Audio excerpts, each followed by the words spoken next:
Himachal live में मैं रोहित स्वागत करती हूँ आपका। वक्त हो रहा है क्राइम कवरेज का। क्राइम कवरेज की शुरुआत करते हैं इंदौर से।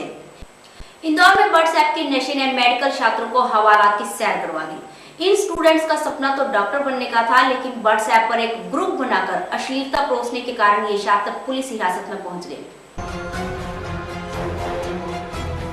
सपनों पर भारी नशा, मुसीबत बना व्हाट्सएप। व्हाट्सएप का ये कैसा नशा। ये छात्र हैं एमजीएम मेडिकल कॉलेज के, जहां ये छात्र डॉक्टर बनने के लिए आए थे, लेकिन इन्हें व्हाट्सएप का ऐसा नशा चढ़ा कि ये व्हाट्सएप पर ग्रुप बनाकर अश्लीलता फैलाने लगे। जी हां, आपने सही सुना।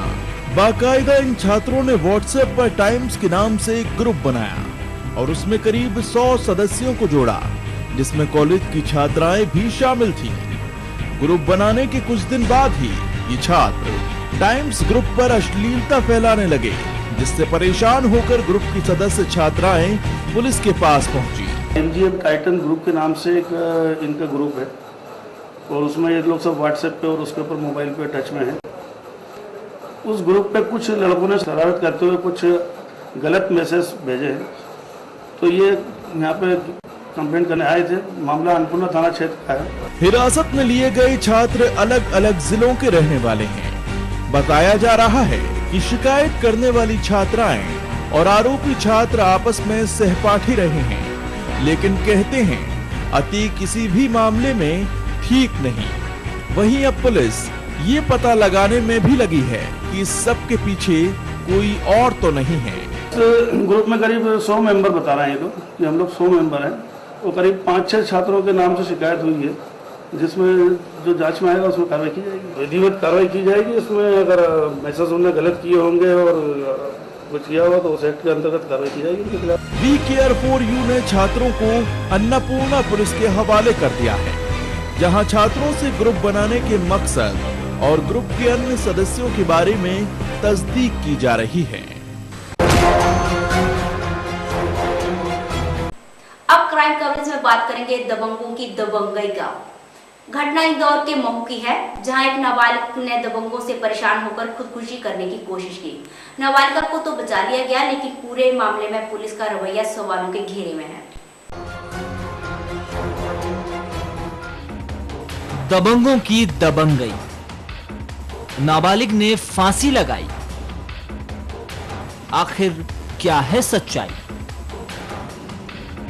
दबंगों की दबंगई से परेशान होकर नाबालिग के फांसी लगाने का यह मामला इंदौर के महू का है, जहां रहने वाली नाबालिग के साथ 3 भाइयों ने मिलकर दुष्कर्म की कोशिश की। मामला उस वक्त सामने आया जब नाबालिग ने परेशान होकर जान देने की कोशिश की। अपने साथ हुई छेड़छाड़ की शिकायत नाबालिग ने थाने में भी की थी।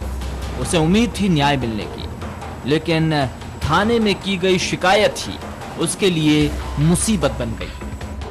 तीनों ने मारा मेरे को मिलके और बोलते थे, बोले तेरी मर्जी से हाँ कर रही है या जबरदस्ती हम तेरे से हाँ करवाएंगे, जबरदस्ती तेरा रेप करेंगे और ऐसे बेकार सी बातें बोली। उसके बाद में हमने रिपोर्ट डाली, कुछ नहीं हुआ तो हम चुपचाप से घर बैठ गए। हमारा काम शुरू कर दिया हमने। गांव में सारे लोगों को इकट्ठा करके और मेरे को आया और हाथ पकड़ के ले गया। बोलता है कि चल पंचायत में बोलता है कि अभी तक तेरे साथ कुछ नहीं किया, तेरे भाई के हाथ बांध देंगे और तेरे भाई के सामने तेरा बलात्कार करेंगे हम मिलके।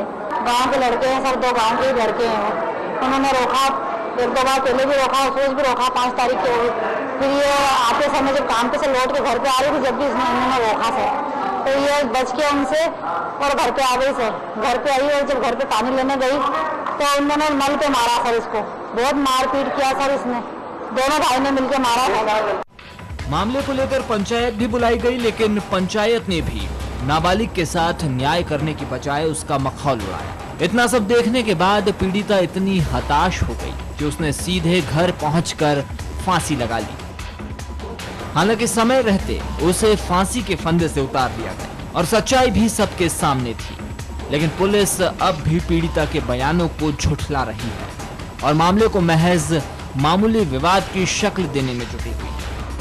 दोनों पक्षों ने अपना अदम चेक थाना बड़गोदा में लिखाया था। उस अदम चेक के बाद चूंकि गांव का मामला था, तो सरपंच ने जो लड़की है, लड़की के पिता को बुला के ये बोला था कि आपस में दोनों पक्ष विवाद ना करें। दोनों पक्षों को समझाया था और इस कारण जो है सरपंच ने बुलाया उसको। इससे वो दुखी हुई, क्षुब्ध हुई और क्षुब्ध होने के बाद उसने अपने दुपट्टे से फांसी लगाने का प्रयास किया। पुलिस की यह दलील नाबालिग के बयानों को झुठला रही है, लिहाजा इस पूरे मामले को लेकर सवाल खड़े हो गए हैं कि क्या मामूली विवाद में अपनी जिंदगी को खत्म करने जैसा बड़ा कदम उठा पाना मुमकिन है।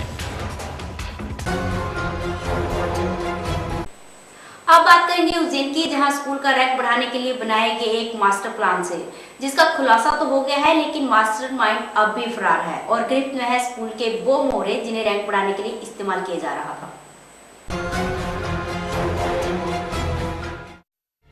रैंक बढ़ाने का मास्टर प्लान, मुन्ना भाइयों ने संभाली कमान। स्कूल चले मुन्ना भाई।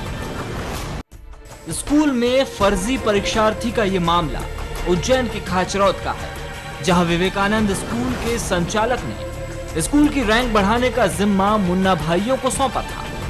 प्लान के मुताबिक स्कूल के कमजोर स्टूडेंट्स की जगह फर्जी परीक्षार्थियों को बिठाया गया, लेकिन स्कूल संचालक की यह तरकीब काम नहीं आई और स्कूल की रैंक बढ़ाने के लिए तैयार किए गए मास्टर प्लान का खुलासा हो गया।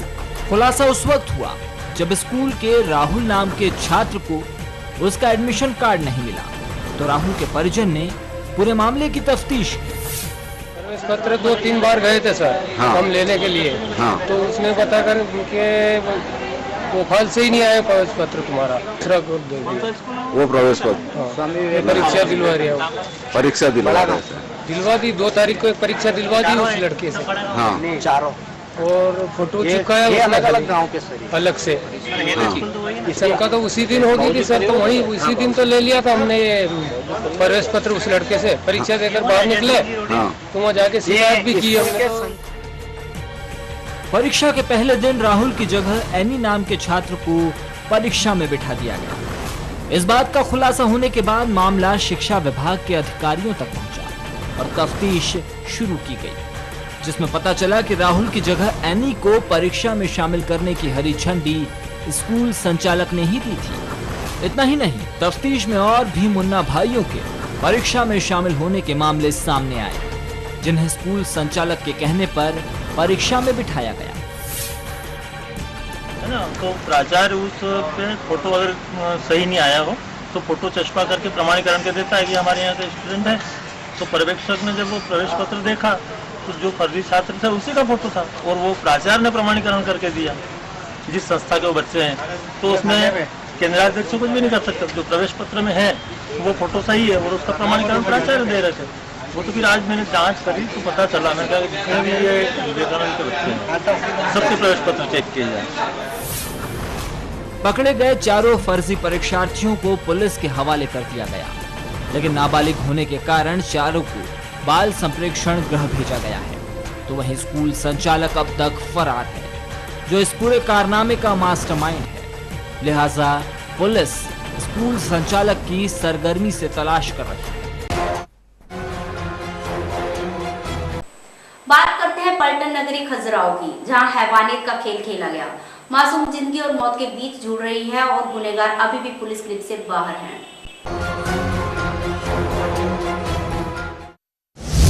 मेले में हैवानियत का खेल, मासूम को बनाया हवस का शिकार। कौन है मासूम का मुजरिम? ये सवाल उस मासूम बच्ची के लिए हैं जो ग्वालियर के अस्पताल में जिंदगी और मौत के बीच झूल रही है।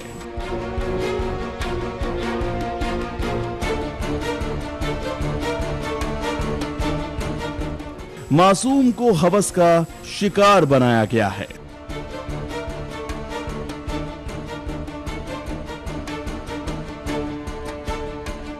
वारदात खजुराहो की है, जहां महाशिवरात्रि के मौके पर मेले का आयोजन किया गया था।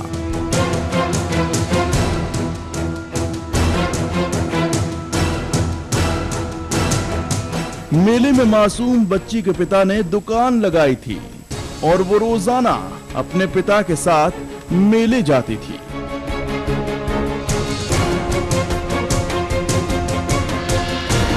इसी दौरान किसी अनजान शख्स ने मासूम को अपनी हवस का शिकार बना डाला।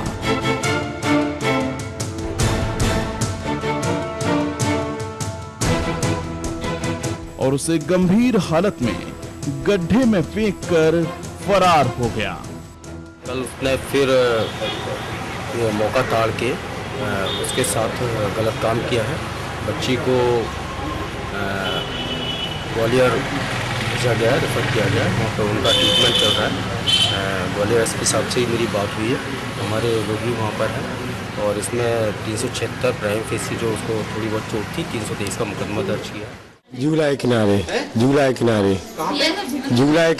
नाला हाँ, अब मेला में दुकान लगाए थे 9 तारीख की। मतलब चाचा लगा गया था, चाचा उन्हें एक दिन मतलब भाभी खवाई थी आइसक्रीम, बताई थी बच्ची ने। 8 साल की मासूम पर आरोपी की नजर पहले से ही थी। उसने एक दिन पहले भी बच्ची को आइसक्रीम खिलाकर अपने साथ ले जाने की कोशिश की थी, लेकिन उस वक्त उसकी तरकीब काम न आई। लेकिन अगले ही दिन उसे मौका मिल गया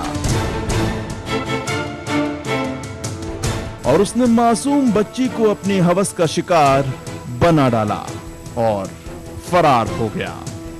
हालांकि आरोपी तक पहुंचने के लिए पुलिस की विशेष टीम बनाई गई है। आरोपी का स्केच भी जारी किया है। साथ ही पुलिस ने आरोपी को पकड़ने वाले को 10,000 का इनाम देने की घोषणा की है। मेरी तरफ से 10,000 रुपये का इनाम भी घोषित किया गया है।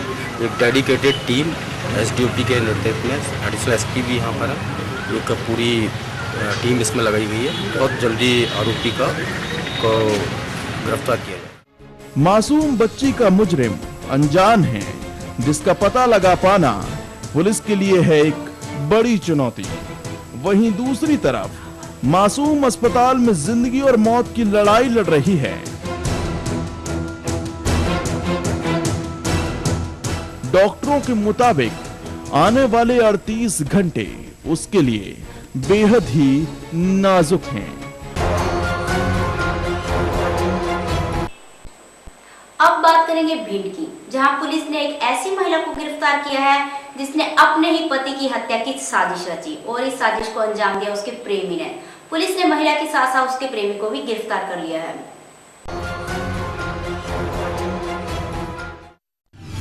प्यार की खातिर खौफनाक साजिश, पति को उतारा मौत के घाट, पत्नी का डेंजरस इश्क। वारदात भिंड की है, जिसे 21 जनवरी को अंजाम दिया गया था। पुलिस ने 21 जनवरी को चतुर्वेदी नगर के एक घर से अशोक तोमर नाम के शख्स का शव बरामद किया। शरीर पर चोट के निशान थे, यानी पुलिस को हत्यारों तक पहुंचने की नई चुनौती मिल चुकी थी। लेकिन पुलिस के सामने ये चुनौती ज्यादा देर टिक नहीं पाई। पुलिस को मौके वारदात से मिले सुरागों के आधार पर अशोक की पत्नी पर गहरा शक हो चुका था, क्योंकि अशोक की पत्नी अपने बच्चों के साथ घटना के बाद से ही गायब थी। लिहाजा पुलिस को अब अशोक की पत्नी और बच्चों की तलाश थी। एक घटनाक्रम था, 21 जनवरी को डेड बॉडी मिली थी। महिला ने अपने प्रेमी के साथ मिलकर अपने पति की हत्या की और उसके साथ 3 बच्चे भी छोटे, उनको लेके वो लोग सब फरार हो गए थे। एक बैंड मर्डर था, उस वाली पुलिस ने पूरी टीम में इसको ट्रेस किया है और बीच में भी कई जगह सूचना मिली थी, दबिश दी गई और आज सफलता पुलिस को मिली है। तो ये आरोपी दोनों गिरफ्तार हो चुके हैं, महिला और उसका प्रेमी। पुलिस की तलाश खत्म हो चुकी है। पुलिस ने अशोक की पत्नी को गिरफ्तार कर लिया है। साथ ही पुलिस ने एक और शख्स को गिरफ्तार किया है जो अशोक की पत्नी का प्रेमी है, जिसने अशोक की पत्नी के साथ मिलकर अशोक की हत्या की थी। हत्या की साजिश अशोक की ही पत्नी ने अपने प्यार को पाने के लिए तैयार की थी और साजिश के तहत दोनों ने मिलकर अशोक की बेरहमी से हत्या कर दी थी। महिला का संबंध लड़के से था, जिससे वो प्रेम करती थी। अपने पति से वो पति उसका ड्राइवरी करता था, आर्थिक स्थिति भी ठीक नहीं थी। इन सब कारणों से महिला ने केस किया था। उस दिन उन लोगों ने एक हंसिया लेकर अपने पति की हत्या की। दोनों उसमें सहभागी थे। उसके बाद उस घर में इनको बंद करके लोग चले गए थे कुछ दिनों बाद वहाँ से सूचना मिली कोई गायब है और कुछ स्मेल आ रही है, इसके आधार पर पुलिस ने अपनी कार्रवाई शुरू की। पत्नी का डेंजरस इश्क अशोक की जान का दुश्मन बन चुका था, लेकिन अशोक को इस बात का जरा भी एहसास नहीं था कि उसकी पत्नी, जिस पर अशोक को पूरा भरोसा था, वही उसके भरोसे को तोड़ देगी और उसकी जान ले लेगी।